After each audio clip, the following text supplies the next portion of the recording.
As you are watching this, ask yourself, how safe do you feel in this exact moment? Seriously, what is the chance that something dangerous might occur? What is the chance of a lion bursting through that door and eating you alive? Close to zero? Okay. What about you having a heart attack all of a sudden? An asteroid hitting you in the head or a massive earthquake shaking the ground beneath you? Close to zero? I don't think so.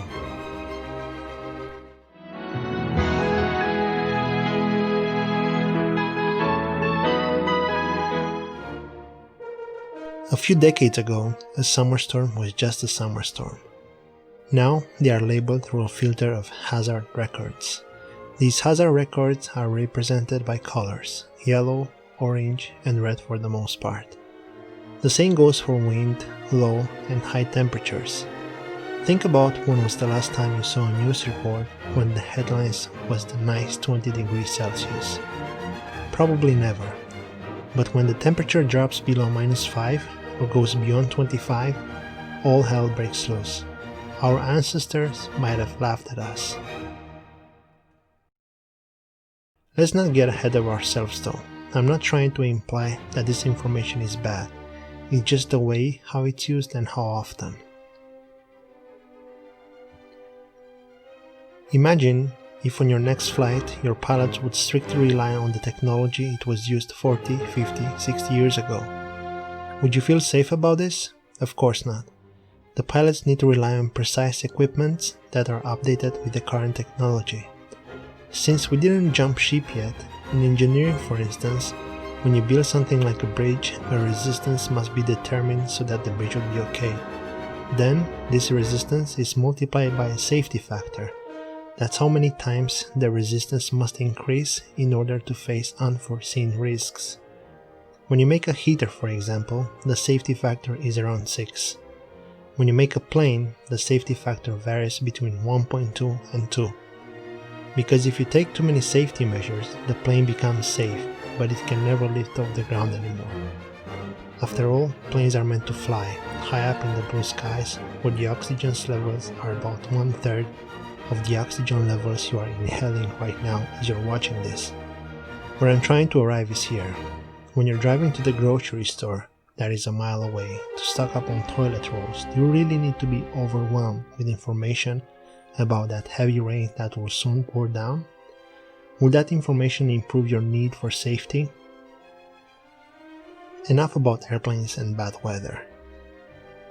We humans, we have a bifurcated brain. Not just us, but other animals too. There are two necessary ways of looking at the world we live in, and they kinda have to be in conflict. Since life cannot offer us absolute guarantees, we find ourselves in a forced situation to move forward in the unknown to a greater or lesser extent. We thus come to live in a conflict between the need for security and the need for growth and development. In such a context, fear can arise.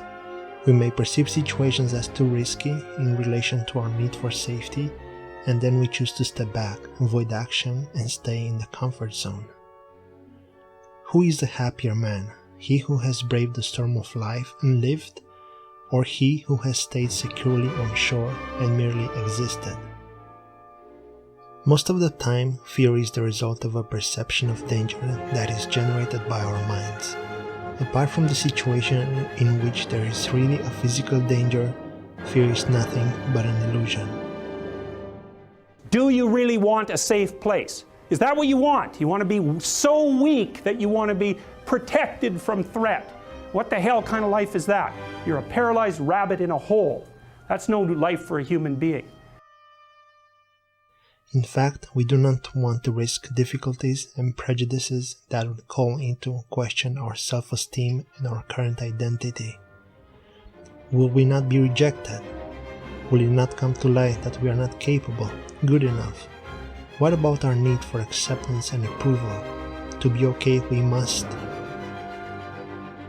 Such thoughts can dominate our mental space, and we can avoid commitments to free ourselves from fear. You should be confronting danger and the unknown and malevolence, and the reason for that too is this is the weird paradox. And I believe this is the paradox, first of all, that was discovered in part by Buddha, but also laid forth very clearly in Christianity, which is that the solution to the problem of tragedy and malevolence is the willingness to face them. Everything that could endanger our sense of security activates an intense perception of danger, which awakens our fear and instinct for survival. In such a situation, we can no longer express ourselves authentically, and constructive actions will be inhibited. We become frustrated and dissatisfied, captive to a tyrannical need for security, and primitive survival instincts that come to dominate our field of consciousness. We end up transforming fear from an adaptive alarm signal in the face of real dangers into a constant of life that deprives us of initiative and joy.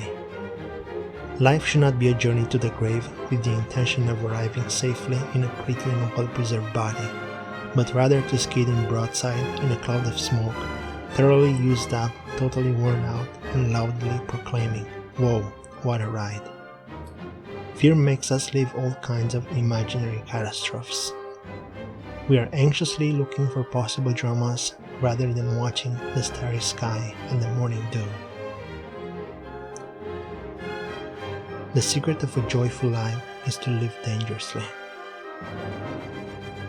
Now, you might ask yourself, what does religion have to do with safety? Not much, but the few ways in which they are the same are enough. At the shrines of their lies, they offer a compelling seduction instead of trying to carve at this small fraction of reality that we can perceive, a reality that dwells in uncertainty.